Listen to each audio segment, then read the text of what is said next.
Hi, I'm Ed Knopfsinger. I'm the owner of this beautiful instrument behind me. This 12-inch refractor, which took more than a decade to complete, was custom manufactured to the most rigorous of standards by D&G Optical in Manheim, Pennsylvania. Barely used, it is in like-new condition.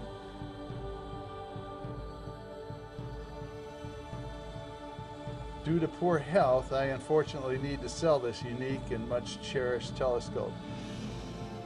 The 12-inch achromatic objective lens is constructed of proprietary crown and flint glasses and was custom made to demanding specifications.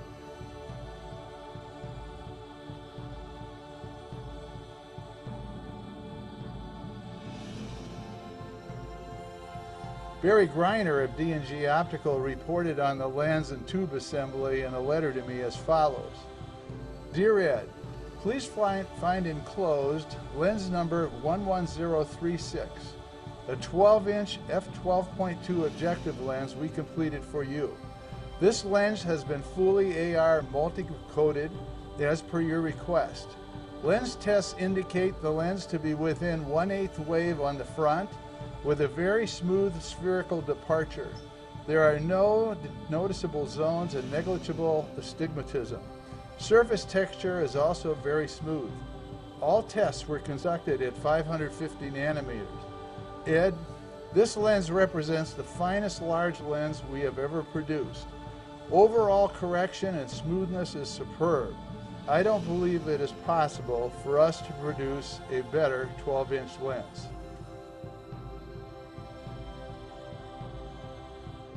This is a unique research-grade telescope that is not only absolutely beautiful, but also a classic, as they are not making any of the large refractors like this anymore. It reminds us of the beautiful Unitrons and the old Alvin Clark refractors, telescopes that we saw and dreamed of in our youth.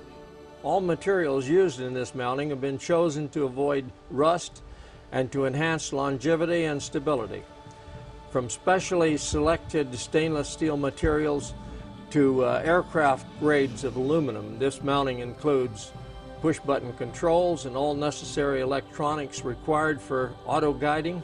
It also employs RA and declination servo motors, which have a greater speed range, more power, and are smoother than stepping motors. All componentry is of the highest quality, for the gold contact switches to the special solid-state circuitry employed in the electronics.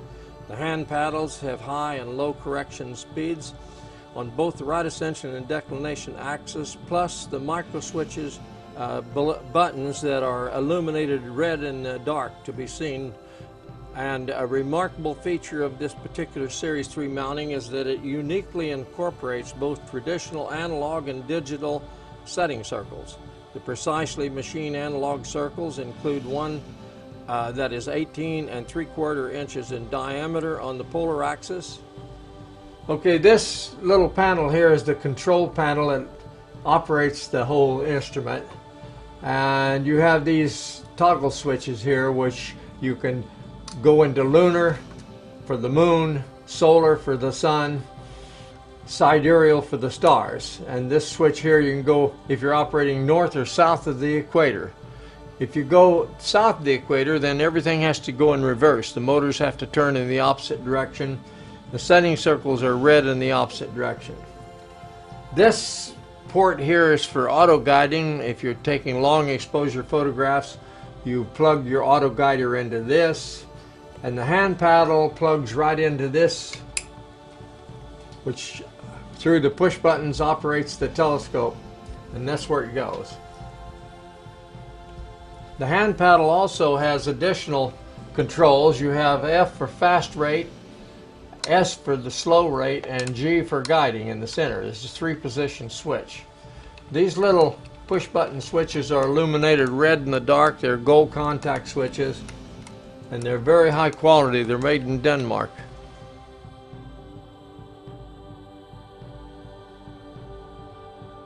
Okay, this assembly here is called a double focus, and Byers Company is the only one in the world that makes them like this. It's absolutely unique.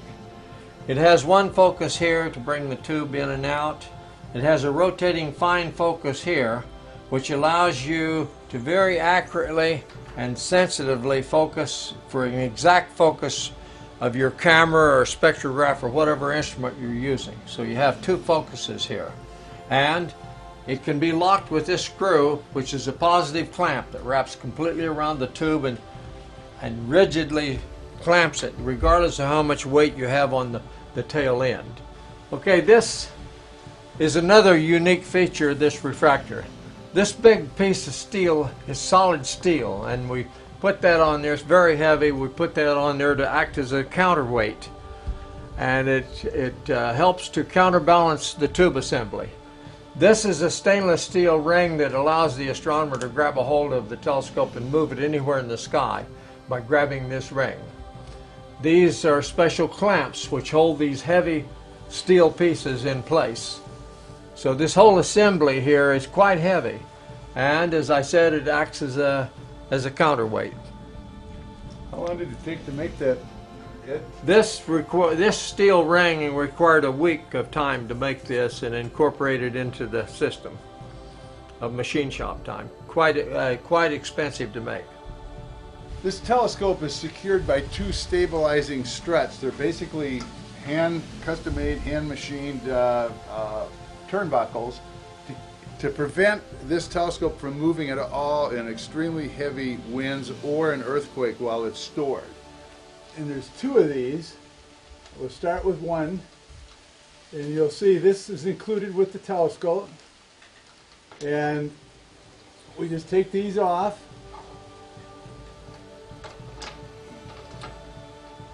And I always just put the bolt right back on and just let it hang right here during my observing session. That way nothing ever gets lost. And while I'm here, I'll show how we're going to turn on the telescope. I just plug it into the light socket and turn it on. And now she's running. Okay, the telescope electronics are in the bottom half of the pier and behind this plate, and all of the electronics is in here. The top compartment is a storage compartment, and it allows you to store eyepieces or equipment or anything like that inside this steel compartment, and you can key lock it for security. This scale is a latitude scale. Very few telescopes have ever been equipped with this kind of a scale. The reason we put it on is so when you set the telescope up and try to align it parallel with the Earth's axis, the polar axis, parallel with the Earth's axis, it makes it very easy to do so, because you can read off the elevation of the polar shaft above the horizontal plane just by looking at this scale. This mounting can be used any place north or south of the equator.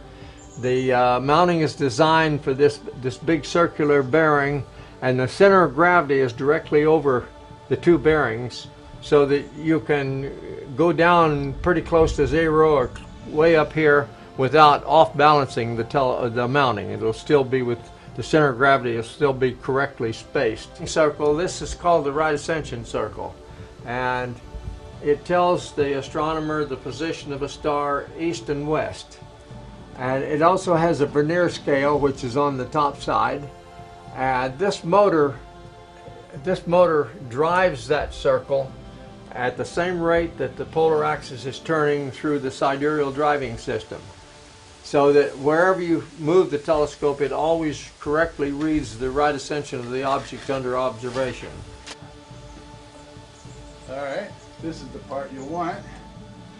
Swing around here, and then we'll get it looking right at the sun shortly.